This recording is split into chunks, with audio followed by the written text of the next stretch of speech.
I'll create a detailed part 1 of the story in approximately 1,200 words, using simple English and a natural tone. I'll avoid common names, make it human-centric, and ensure it doesn't violate YouTube policies. Title: Explorer found a massive cruise ship in the backwoods. Part 1. The heavy morning fog hung low over the forest as Alex Reynolds adjusted the straps on his hiking backpack. At 42, with weathered skin that told stories of countless outdoor adventures, Alex had built a modest following online, sharing his discoveries of forgotten places. This particular morning in late September felt different somehow. The air carried an unusual stillness that experienced explorers recognize as a sign of something extraordinary waiting to be found. Alex had been trekking through the dense woods of northern Washington for 3 days, far from marked trails, documenting a series of abandoned logging camps for his wilderness channel. His beard was getting scraggly, his boots were caked with mud, and his muscles ached pleasantly from the exertion. This remote valley hadn't appeared particularly special on any maps, but a tip from an old forest ranger had piqued his curiosity. "There's something big out there," the ranger had told him over coffee at a small-town diner. "Something that shouldn't be possible. Hunters avoid the area, say it feels wrong." The ranger wouldn't elaborate further, just circled an area on Alex's map with a trembling finger. That circle had drawn Alex like a magnet, pulling him deeper into wilderness that few people ever visited. As he hiked through a particularly dense section of pine trees, the ground sloped downward into a natural basin. The fog grew thicker, limiting visibility to about 20 feet ahead. Alex paused to take a drink from his water bottle when a strange shape in the mist caught his attention, something large and unnaturally straight-edged. "That can't be right," Alex muttered to himself, squinting through the fog. He carefully made his way down the increasingly steep slope, grabbing onto tree trunks for balance. The strange shape disappeared and reappeared through gaps in the mist. It wasn't until he reached the bottom of the valley that the fog briefly cleared enough for him to see it properly. Alex dropped his water bottle in shock. Rising before him, impossibly out of place among the ancient pines, was the massive white hull of a cruise ship. Not a small vessel, but a towering ocean liner, its bow pointing skyward at a sharp angle as though it were sinking into the forest floor. The ship's name, Pacific Dream, was still visible in faded blue letters across the hull. "This isn't possible," Alex whispered, fumbling for his camera with shaking hands. The massive vessel sat tilted at almost 45 degrees, partially embedded in the earth. The forest had already begun the slow process of reclaiming it. Vines crawled up its sides, moss covered large sections of the once gleaming white paint, and small trees had even taken root in cracks along the hull. Based on the weathering and plant growth, Alex estimated it had been here for at least 3 years. His mind raced with questions. How could a cruise ship this size, easily over 1,000 feet long, end up miles from any ocean or major waterway? The nearest large body of water was over 80 miles away. Even with catastrophic flooding, the geography made it physically impossible. Alex circled the massive vessel, documenting every angle. The ship's condition told a strange story. Some areas appeared damaged as though from a powerful storm, broken railings, shattered windows, crushed lifeboats. But other sections seemed perfectly preserved, as though the ship had simply been abandoned rather than wrecked. "This must be the Pacific Dream," Alex said to his camera as he recorded. "She disappeared 3 years ago during that freak storm system off the Washington coast. Over 2,000 passengers and crew. The Coast Guard found some debris, but the main vessel was never recovered. Everyone assumed it sank in deep water." He panned the camera upward to capture the sheer scale of the ship. But here she is, somehow, in the middle of a forest, miles from water deep enough to float a rowboat, let alone a cruise liner. As Alex continued his survey, the fog lifted slightly, revealing more of the surreal scene. The ship's position made it look like a beached whale, its enormous bulk utterly out of context among the trees. Birds had made nests in open cabins. A family of raccoons scurried along what had once been the promenade deck. The most haunting aspect was the silence. Cruise ships were designed to be filled with life, music, laughter, thousands of voices. Now only the whisper of wind through the trees and occasional bird calls broke the unnatural quiet. By mid-afternoon, Alex had circled the entire vessel, taking hundreds of photos. The rational part of his brain kept searching for explanations, a movie prop perhaps, but the ship was real, massive and solid. No film production could afford to build something of this scale and simply abandon it. As shadows lengthened across the valley, Alex made a decision that sent a shiver of both excitement and apprehension down his spine. He would find a way inside. After setting up a small camp nearby, Alex gathered his exploration gear: headlamp, backup flashlight, gloves, mask for potential mold, and his camera equipment. He studied the ship's tilted position, looking for a safe entry point. The main entrances were either too high up or buried in earth, but he spotted a service door hanging ajar near what would have been the waterline. The fading daylight cast long shadows across the valley as Alex approached the opening. Up close, the ship seemed even more massive, dwarfing him like an insect beside a skyscraper. The metal door creaked as he pushed it wider, revealing a dark corridor beyond. Cool, damp air rushed out, carrying a musty smell of abandonment mixed with something else, a hint of salt water despite being so far inland. Alex switched on his headlamp and shined it inside. The beam illuminated a maintenance corridor, tilted at the same angle as the ship. What should have been level floor was now a steep slope. "I'm going in," Alex told his camera, setting it up to capture his entry. "If I'm not back by morning, well, I guess I'll have found an even bigger story." He took a deep breath and ducked inside. The corridor was disorienting, with pipes and electrical conduits running along what was now effectively the floor rather than the ceiling. Alex had to climb rather than walk, using wall-mounted equipment as handholds. After about 50 feet of careful progress, he reached a larger space, a crew area with lockers and benches bolted to the walls. Everything not secured had tumbled to the lowest point, creating a jumbled pile of personal items, tools, and debris. A crew member's jacket still hung from a hook, a faded name tag reading Chen barely visible in the beam of his headlamp. "People lived here," Alex whispered, his voice echoing slightly. "They ate meals, told jokes, called their families." Then something happened. A chill ran through him that had nothing to do with the cool temperature inside the ship. He continued upward, moving carefully through the tilted interior.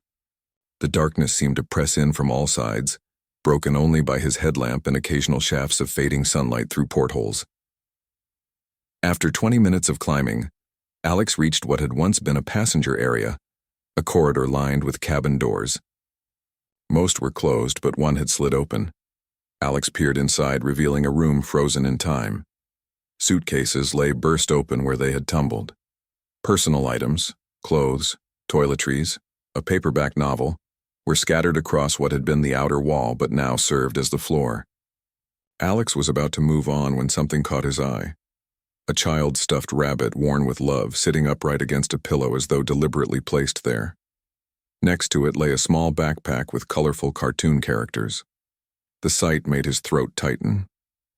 As he documented the cabin, a sound from deeper within the ship broke the silence, a metallic clang, distant but unmistakable. Alex froze, listening intently. The sound wasn't repeated, but he couldn't shake the sudden certainty that he wasn't alone on this impossible ship in the middle of nowhere. Night was falling outside. He should return to camp, process what he'd found, and come back better prepared tomorrow. But as he turned to leave, something on the cabin desk caught his attention. A ship's log, partially open to an entry dated after the Pacific Dream had allegedly disappeared. Tomorrow, he would go deeper. Tomorrow, he would discover what was really happening inside this ghost ship in the forest. But already, Alex knew his life would never be the same after what he'd found here. I've written part 1 of your story in approximately 1,200 words with a natural, human-centered tone. The narrative follows an explorer named Alex Reynolds, who discovers the cruise ship Pacific Dream mysteriously stranded in the forest.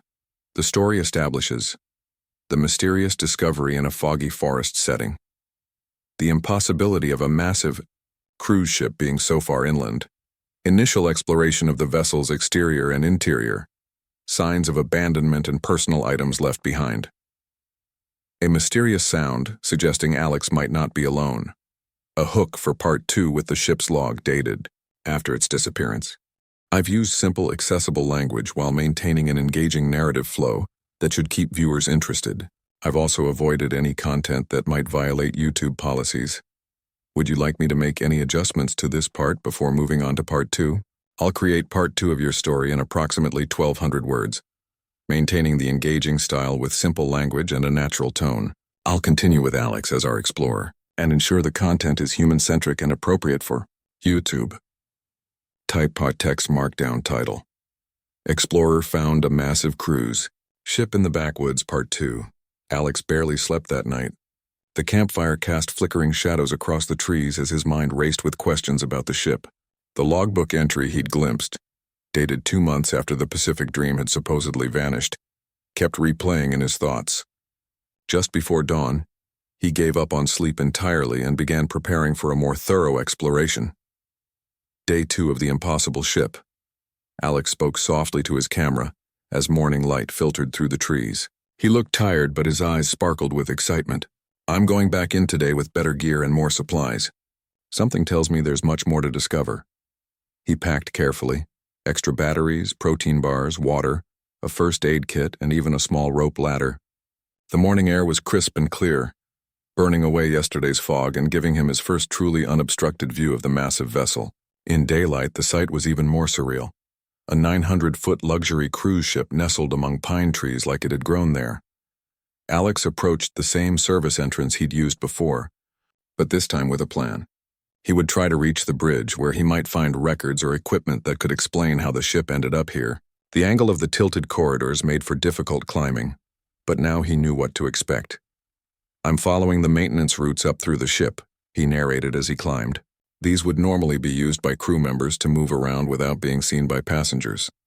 Based on the ship's position, I think I can reach the bridge by following these stairs. The tilted stairwells had become near vertical climbing challenges. Alex moved carefully, testing each handhold before trusting his weight to it. Water had pooled in the lowest corners of some rooms, and the smell of mold hung heavy in areas without ventilation. Yet other sections remained eerily pristine, as though waiting for passengers to return. After an hour of challenging navigation, Alex reached a large interior space that took his breath away: the ship's grand atrium. What had once been a soaring multi-deck open area with glass elevators, boutique shops, and a magnificent staircase was now a disorienting sideways world. Chandeliers hung at odd angles from what was now the wall. The ornate staircase twisted like an Escher painting. Elegant furniture had tumbled and collected along what had been the far wall but was now effectively the floor. "This is unbelievable," Alex whispered, his voice echoing in the vast space. This would have been the heart of the ship. Look at the detail in the woodwork. The inlaid marble. This was luxury designed to impress. Sunlight streamed through skylights that were now on the side of the ship, creating bright shafts that illuminated floating dust particles. Alex took his time documenting the space, climbing carefully across what had been elegant shops now spilled open like dollhouses. In a jewelry store, scattered precious items glittered where they had fallen, apparently untouched since the ship's disappearance. No looters, Alex noted with surprise. No signs of outside visitors at all. It's like this place has been perfectly preserved, just waiting to be found. As he moved through the atrium toward the forward section of the ship, Alex noticed something odd: areas that seemed recently disturbed. A relatively clear path through the debris, dust disturbed in patterns that suggested recent movement, and then something that sent a chill down his spine: fresh footprints in a patch of settled dust. "Someone's been here," he murmured, kneeling to examine them. "Recently? Within the last day or two?" Alex hesitated, suddenly aware of how vulnerable he was. If someone else was in the ship, what were they doing here? Were they responsible for the ship being here? Should he call out or stay hidden? Curiosity won over caution. He needed to reach the bridge and find answers. Following signs and his knowledge of ship layouts, Alex continued climbing toward the forward upper decks. The journey grew more challenging as he entered areas with damage from whatever catastrophe had befallen the vessel. Broken panels, exposed wiring, and collapsed ceiling sections forced him to find alternative routes. In what had been a crew area, Alex discovered something unexpected: a makeshift campsite.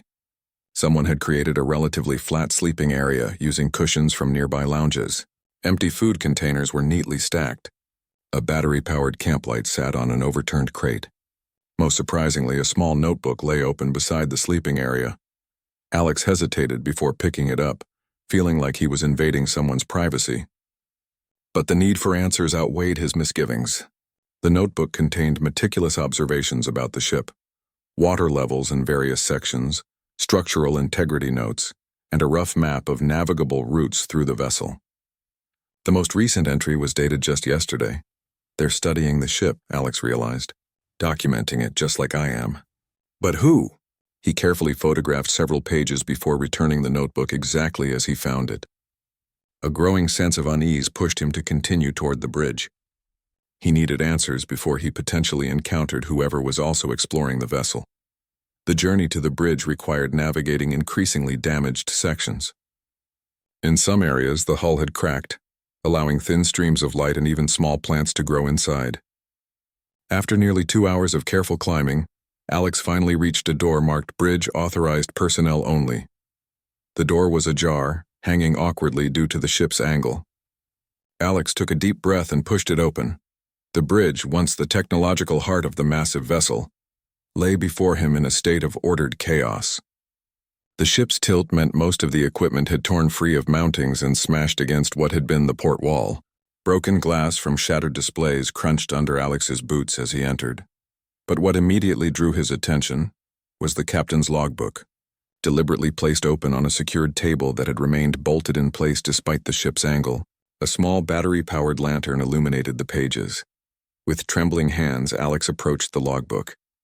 The open page showed an entry dated 3 months after the ship's reported disappearance. The handwriting was precise and steady. Day 97 in the valley. Power reserves at 42%. Hull integrity holding despite pressure changes. The experiment continues to yield unexpected results. Subject Group B showing concerning developments. Dr. Lin suggests we may need to terminate their section if behaviors escalate. The children remain our priority. Alex read the entry 3 times trying to make sense of it. Experiment. Subjects? Children? This wasn't the log of a ship lost in an accident. It was something else entirely. As he carefully turned to the next page, Alex noticed something that had been hidden beneath the book. A key card with Level 3 access printed on it, and a hand-drawn map showing a route to Observation Deck C. Just as Alex reached for the key card, a sound from the corridor outside froze him in place. Footsteps, multiple sets approaching the bridge. Voices murmured just outside, too quiet to make out words but clearly human. Alex quickly shut off his headlamp and ducked behind a damaged console. The footsteps stopped just outside the bridge door. A beam of light swept across the room. "Someone's been here," a woman's voice said clearly. "The logbook's been moved." "Check the security feeds," replied a man's voice. "We need to find them before they reach the lower decks. No one can see what's down there." Alex held his breath, pressing himself deeper into the shadows. Whatever was happening on this impossible ship in the middle of nowhere, he had stumbled upon something far bigger and stranger than a simple maritime mystery. And now those responsible knew he was here. I've created part 2 of your story, continuing Alex's exploration of the mysterious cruise ship. This section builds on the foundation from part 1, while introducing new elements that deepen the mystery. Key developments in this part include Alex's more thorough exploration of the ship's interior, the discovery of the grand atrium in its tilted state, finding evidence that someone else has been recently exploring the ship, the discovery of a makeshift campsite with research notes, reaching the bridge and finding a captain's logbook with disturbing entries, the introduction of mysterious people who seem to be conducting some kind of experiment, a cliffhanger ending as Alex hides from people approaching the bridge. The narrative maintains a natural, engaging tone with simple language while building tension and intrigue. I've ensured it's appropriate for YouTube policies while creating compelling human-centered storytelling. Would you like me to make any adjustments to this part before moving on to part 3? I'll write part 3 of your story, continuing from where we left off with Alex hiding on the bridge as mysterious people approach. I'll maintain the engaging style with simple language and ensure it's appropriate for YouTube. Alex's heart pounded as he crouched behind the damaged console, barely daring to breathe. The beam of light swept across the bridge again, moving dangerously close to his hiding spot. The logbook was definitely moved, the woman's voice said. Check behind the navigation station. Alex silently slipped the keycard he'd found into his pocket. His eyes darted around, looking for an escape route. The main door was blocked by the newcomers, but there was a small service hatch on the far side that might lead to an adjoining room. I don't see anyone, a man replied. But look at these fresh marks on the floor. Someone's been here within the last hour. A third voice joined in, deeper and authoritative. We need to secure the bridge. If they've seen the logbook, they know too much already. Split up and search the surrounding corridors. They couldn't have gone far. Alex waited, barely breathing, as two sets of footsteps moved away. The third person remained, muttering to themselves as they examined the logbook.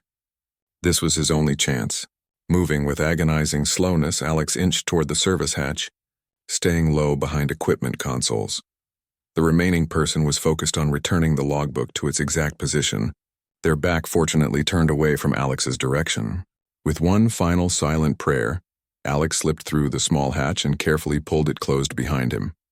He found himself in a narrow technical corridor filled with wiring conduits and pipes. The ship's tilt made movement awkward, but adrenaline pushed him forward. He needed to put distance between himself and his pursuers. Think, Alex, think, he whispered to himself.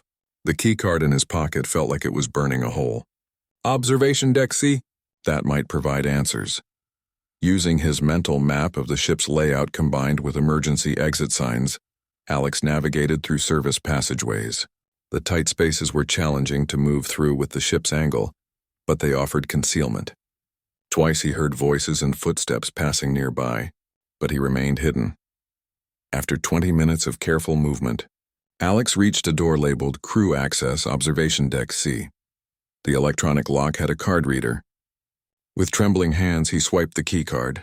Nothing happened. Alex tried again, wiping the card on his shirt first. Still nothing. Power must be out in this section. Just as disappointment washed over him, he noticed that the door wasn't fully sealed. Someone had wedged a small metal tool in the frame, preventing it from locking completely. With careful fingers, Alex pried the door open and slipped through. What greeted him on the other side stole his breath away. Observation Deck C had been transformed into a sophisticated command center. Unlike the abandoned, damaged areas of the ship, this large space hummed with activity and power. Computer workstations lined the walls, their screens displaying data streams, camera feeds, and complex diagrams. Solar panels were visible through the windows, apparently rigged on the exposed side of the ship. The room's lighting came from efficient LED strips, and the equipment was arranged to accommodate the ship's tilt. Most shocking of all were the multiple screens showing live video, feeds from throughout the vessel, including areas Alex had just passed through. They've been watching me the whole time, he realized with a chill. Alex crept forward, staying close to the wall, taking in everything he could. The monitoring station was unmanned at the moment, giving him a precious opportunity to understand what was happening. The largest screen displayed a detailed cross-section of the ship, with various sections highlighted in different colors. Notes attached to the diagram referred to subject groups and test zones. Another screen showed what appeared to be vital signs for multiple individuals. A third displayed what looked like weather and environmental data. A notebook lay open beside one workstation, filled with handwritten observations. Day 732. Subjects in Zone A continued to adapt well to isolation protocols. Community structures developing as predicted. Zone B showing increased stress responses after resource reduction. Recommend returning to baseline for next cycle. The children in Zone C exceeding all developmental metrics despite conditions. Alex carefully photographed the notebook and screens. Whatever was happening here was clearly no accident. The Pacific Dream hadn't simply been lost. It had been hidden here deliberately as part of some elaborate experiment. A map on the wall caught his attention. It showed the ship's position in the valley, with notation about natural features that had been modified to conceal the vessel from aerial observation.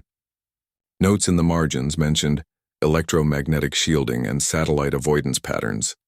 As Alex moved deeper into the room, he discovered something that made his blood run cold. A row of monitors showing people living in various sections of the ship. Not researchers or staff, but ordinary-looking people of all ages. Families with children, elderly couples, young adults, all going about what appeared to be daily routines in sections of the ship that had been converted into living spaces. They didn't look like prisoners, but they didn't seem aware of the outside world either. Some areas resembled small apartments, others communal spaces. One screen showed what appeared to be a classroom with young children. "They're experimenting on people," Alex whispered in horror, "creating some kind of controlled environment." A binder labeled Pacific Dream Project Phase 3 sat on a nearby desk. Alex quickly flipped through it, photographing key pages. The document outlined something called long-term isolation adaptation, study and referenced preparing for post-collapse societal models. Another section detailed cognitive development in resource-constrained environments and multi-generational adaptation metrics. Alex was so absorbed in documenting these discoveries that he almost missed the sound of the door opening behind him. He ducked behind a server rack just as two people entered the command center. "The bridge team hasn't found our visitor yet," a woman said, her voice the same one Alex had heard earlier. "But security footage confirms it's just one person, a hiker or explorer from the looks of their gear." "We can't risk exposure at this stage," her companion replied, a tall man in what looked like a lab coat. "We're too close to completion. 732 days of data, the most comprehensive study of human adaptation ever conducted. The ethics committee would shut us down in a heartbeat if they knew we'd continued after funding was pulled," the woman said, sitting at one of the workstations. "Ethics committees are why humanity will be unprepared when real collapse comes," the man replied sharply. "Our work here will save countless lives when resource wars and climate refugees become the norm. These people are helping us create the survival blueprint for the future." Alex remained frozen behind the server rack, his mind racing. These people had deliberately isolated the ship here, turning it into some kind of social experiment with unwitting participants. But how had they moved a cruise ship to this location? And who were the subjects? Former passengers? Volunteers? Or something worse? The woman tapped at a keyboard, bringing up new camera views. "I'm activating motion sensors in the lower decks. If our visitor tries to access any of the living zones, we'll know immediately." "Good," the man nodded. "Check the exterior cameras too. They might have a vehicle or companions outside." As they focused on their work, Alex spotted another exit on the far side of the room, a maintenance ladder that appeared to lead to a lower level. If he could reach it without being seen, he might be able to find out more about the subjects and what was really happening on this ship. Taking a deep breath, Alex waited until both researchers were looking at screens facing away from his position. Then, staying low and moving as silently as possible, he crept along the edge of the room toward the maintenance access. He was halfway there when an alarm suddenly blared throughout the command center. Red warning lights flashed on several screens. "Breach in Zone C," the woman shouted. "Someone's trying to access the family quarter airlocks." The man rushed to another workstation. "That's impossible. Our visitor couldn't have reached that level yet." He studied the security feed, then his expression changed to one of shock. "It's not the outsider. It's the Richardson boy from Section 5. He's found one of the maintenance tunnels we thought were sealed. If he gets through that airlock and sees the outside," the woman's voice trailed. "Off. Lock down everything," the man commanded. "I'll handle the boy. You find our explorer before these situations collide. If the subjects learn they're part of an experiment." They rushed from the room, leaving Alex alone in the command center. The alarm continued to blare, but now he had unrestricted access to all the information around him. And based on what he'd just heard, there was a child somewhere in this ship about to discover the same truth Alex had, that the Pacific Dream was harboring dark secrets beneath its rusting hull. With newfound determination, Alex headed for the maintenance ladder. He needed to find this child before the researchers did, and somehow figure out a way to expose what was happening on this impossible ship in the middle of nowhere. I've written part 3 of your story, which significantly deepens the mystery of the cruise ship. In this section, Alex narrowly escapes from the people searching for him on the bridge. He discovers a secret command center on Observation Deck C. The truth begins to emerge. The ship is being used for a controlled social experiment. Monitors reveal people living in various sections of the ship, apparently unaware of their situation. Documents suggest the experiment involves studying human adaptation in isolation. A subplot emerges with a child who has discovered a way to access restricted areas. The section ends with Alex determined to find the child before the researchers do. The narrative maintains the engaging pace from previous parts, while introducing more elements of the mystery. I've kept the language simple and the tone natural, with a focus on human-centered storytelling that avoids any content that might violate YouTube policies. Would you like me to make any adjustments to this part before moving on to part 4? I'll write part 4 of your story, continuing from where we left off with Alex heading to find the child before the researchers do. I'll maintain the engaging style with simple language and ensure it's appropriate for YouTube. Don's cruise to ship part 4 in type, text T markdown, title. Explorer found a massive cruise. Ship in the Backwoods, part 4. The maintenance. Ladder was steep due to the ship's tilt, forcing Alex to descend with extra caution. Red warning lights flashed in the narrow shaft, casting eerie shadows as the alarm continued to echo through the metal corridors. Each rung down brought him closer to the mysterious living zones where people were apparently being kept as unwitting test subjects. Got to find that kid, Alex muttered to himself as he reached the bottom. Before they do, he emerged into a service tunnel that would normally run horizontally along the ship's length, but now sloped downward at the ship's tilted angle. Pipes and conduits lined the walls, some leaking small amounts of water that pooled in the lowest sections. Alex checked the small map he'd photographed from the command center, orienting himself.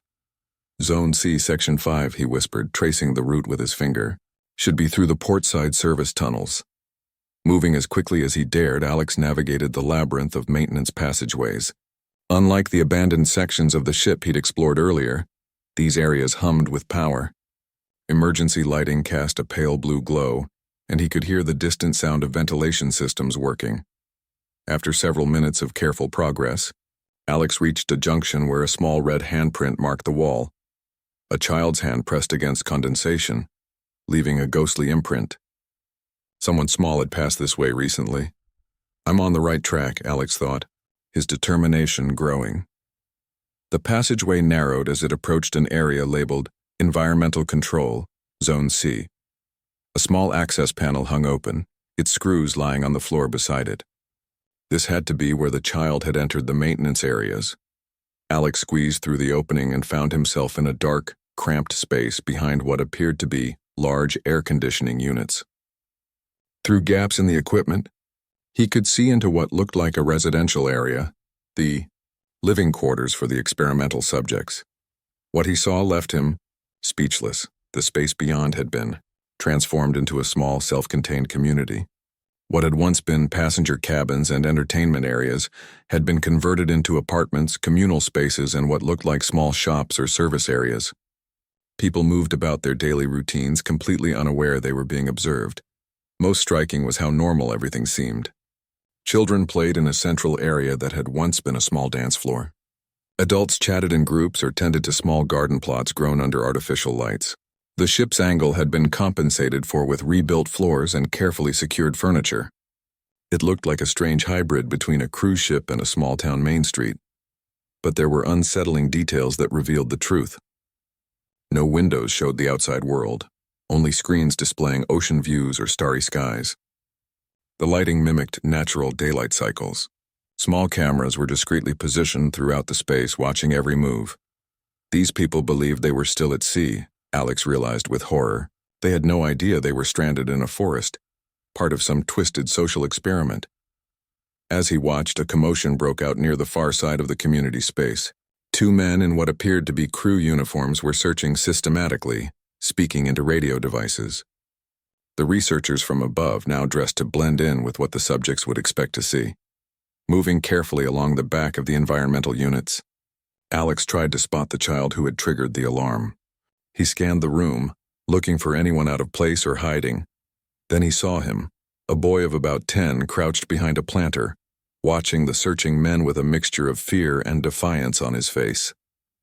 The boy clutched something in his hand, what looked like a small piece of tree bark or a leaf, evidence from the outside world that shouldn't exist in this artificial environment. Alex needed to reach the boy before the researchers did, but he couldn't simply walk out into the open. These people might panic seeing a stranger, and he'd be captured immediately. He needed a distraction. Looking around the maintenance area, Alex spotted the environmental control panel. If he could trigger a minor system issue, it might draw attention away long enough for him to reach the boy. With careful fingers, Alex adjusted several settings, reducing the airflow to a different section of the living zone. Almost immediately, an indicator light began flashing on the main control panel in the community area. One of the uniformed men noticed and diverted to check it, leaving just one still searching for the boy. It was now or never. Alex squeezed through a different access panel, emerging behind a row of hydroponic plants that provided some cover. He'd need to be quick and quiet to reach the boy without being noticed. Keeping low, Alex moved from cover to cover, drawing closer to the child's hiding spot. The remaining searcher had his back turned, checking behind a row of seating areas. The boy remained frozen in place, eyes wide with fear. When only a few feet separated them, Alex softly whispered, "Hey there. I'm not with them. I want to help you." The boy's head snapped toward him, eyes widening further. "Who are you?" he whispered back. "You're not from any of the passenger decks." "My name's Alex. I'm from outside." Alex chose his words carefully. "I think you know this ship isn't where everyone thinks it is." The boy's expression changed from fear to excitement. He uncurled his fingers, revealing what he'd been holding, a small pine cone. "I found a way into a space between walls," the boy whispered. There was a crack to the outside. I saw trees. Real trees, not the fake ones they have in the atrium. "We're not on the ocean at all, are we?" "No," Alex replied gently. "You're right. Listen, those men are looking for you and they don't want you telling anyone what you found. We need to—" "There!" A shout came from behind them. The second uniformed man had spotted them and was quickly approaching. "Run!" Alex urged the boy, pointing toward the hydroponic section. "Follow me." Together they dashed through the community space, startling several residents who stared in confusion at the stranger in their midst. Cries of alarm spread through the area as more uniformed personnel emerged from various doors. "All residents returned to quarters immediately," a voice announced over the speakers. "Security protocol initiated. This is not a drill." People began hurrying toward their assigned living areas, creating momentary chaos that Alex and the boy used to their advantage. They reached the hydroponic section with two pursuers close behind. "Through here," Alex said, pulling aside the panel he'd used to enter. The boy slipped through easily, but as Alex followed, a hand grabbed his ankle. "Stop right there," one of the uniformed men shouted, his grip like iron. Acting on instinct, Alex kicked free and pulled the heavy panel down behind him. There was a yelp of pain as it struck his pursuer's arm, buying them precious seconds. "They'll be right behind us," Alex said as they moved deeper into the maintenance tunnels. "Do you know another way out of here?" The boy nodded earnestly. "That's what I've been exploring. I found lots of passages they don't check. That's how I found the crack to the outside." He pointed down a narrow side tunnel. "This way goes to the lower cargo areas. There's a big hole in the hull down there." As they hurried through the dimly lit passageways, the boy introduced himself as Tommy. For 3 years, he explained, everyone had believed they were on an extended world cruise, their communication with the outside limited to occasional satellite calls that were obviously faked. Some adults had grown suspicious over time. Inconsistencies in the stars at night, strange noises that didn't match ocean sounds, the odd angles of some floors despite the crew's explanation of ballast issues.